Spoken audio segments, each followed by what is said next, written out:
Have you ever wondered where your smartphone came from, or the coffee beans that made your morning drink? Chances are, they traveled a very long way to get to you. This journey is part of a huge worldwide system called global trade. It's like a giant marketplace where countries buy and sell things from each other. Think of it as a neighborhood swap meet. But instead of neighbors, it involves entire nations. And instead of trading old toys, they are exchanging cars, food, and technology. This massive exchange of goods and services is happening every single second of every single day, connecting us all in ways we might not even notice. The reason this giant marketplace exists is quite simple. No country has everything it needs. Imagine trying to grow bananas in the chilly fields of Iceland, or build a high-tech computer using only the resources found in a small tropical island. It would be incredibly difficult, if not impossible. Each country is good at making certain things because of its climate, its natural resources, or the skills of its people. This specialization is the engine of global trade. It allows countries to focus on what they do best and then trade with others to get everything else they desire, making life better and more varied for everyone involved. This process of buying and selling across borders isn't a new idea. For thousands of years, people have crossed deserts, mountains, and oceans to trade. The ancient Silk Road, for example, connected China with Europe, allowing precious goods like silk and spices to travel vast distances. Today, the routes are faster. We use enormous ships, cargo planes, and trucks, but the basic principle remains exactly the same. We are all part of this incredible interconnected network that fills our stores, our homes, and our lives with products from every corner of the globe, making the world feel a little smaller and a lot more interesting. So when you pick up a chocolate bar made with cocoa from Ghana, wear a shirt stitched in Vietnam, or drive a car assembled in Germany, you are holding a piece of this global story. It's a story about cooperation, specialization, and the shared desire for a better life. Understanding how this system works helps us see the hidden connections behind the everyday objects we use. It reveals a complex dance of buying and selling that quietly shapes our world, influences our economies, and brings a fantastic variety of products right to our local supermarket shelves. At the heart of global trade are two very simple actions: importing and exporting. Let's start with importing. When a country imports something, it means it is buying a product or service from another country. Think of the word in. Goods are coming into the country. If you live in the United Kingdom and buy a smartphone that was made in South Korea, the United Kingdom has just imported that phone.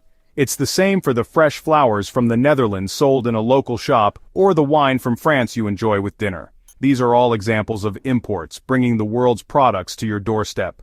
On the other side of this coin is exporting.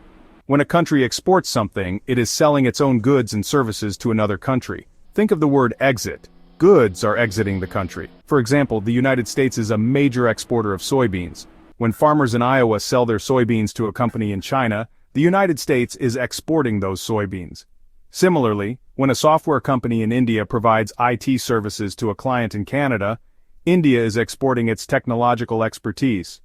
It's all about sending locally made products and skills out into the global market. Let's look at a simple, everyday example to make this clearer. Imagine Japan, a country famous for its advanced technology and car manufacturing. Japan exports millions of cars, like Toyotas and Hondas, to countries all over the world, including the United States and Germany. At the same time, Japan doesn't have large reserves of oil to power its factories and cities. So it imports oil from countries in the Middle East, such as Saudi Arabia. In this simple exchange, Japan sells what it makes best, cars, and buys what it needs, oil. This relationship is a perfect illustration of the import-export balance. Every country in the world is both an importer and an exporter. A healthy economy often depends on finding a good balance between the two. If a country exports more than it imports, it earns more money from global trade than it spends. If it imports more than it exports, it is spending more money on foreign goods than it is earning from its own sales. This balance, known as the balance of trade, is something economists and governments watch very closely, as it tells a story about the health and competitiveness of a nation's economy on the world stage.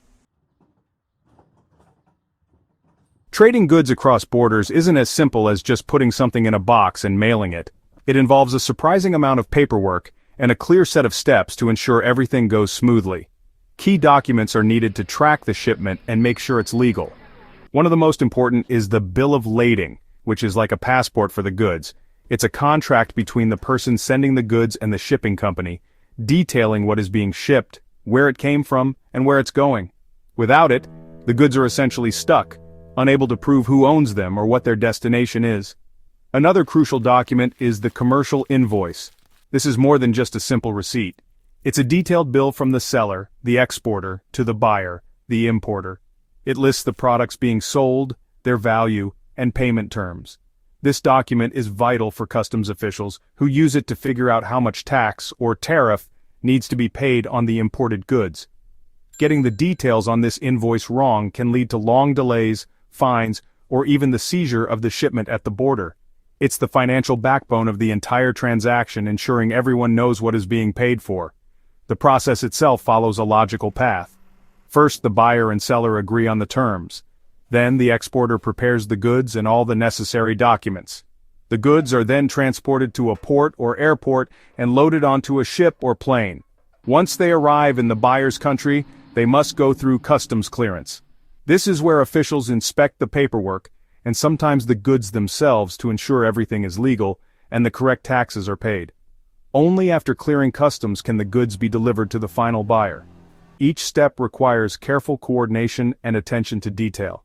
However, this journey is not always smooth. International trade is full of risks and challenges. A shipment could be damaged in a storm at sea, or it could be delayed for weeks at a busy port.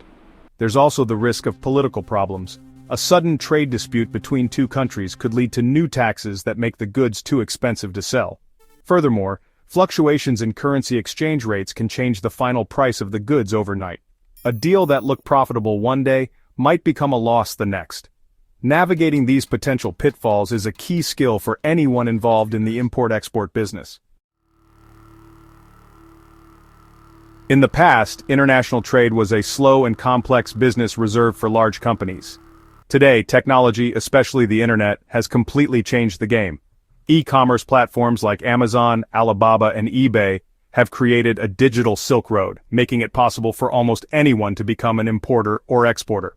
A small artisan in Morocco can now sell handmade leather bags directly to a customer in Australia with just a few clicks. This has opened up global markets to small businesses and individuals in a way that was unimaginable just a few decades ago, democratizing the world of trade. Technology has also streamlined the complicated logistics of moving goods across the world. Advanced software can now track a package in real time from the moment it leaves the warehouse to the second it arrives at your door.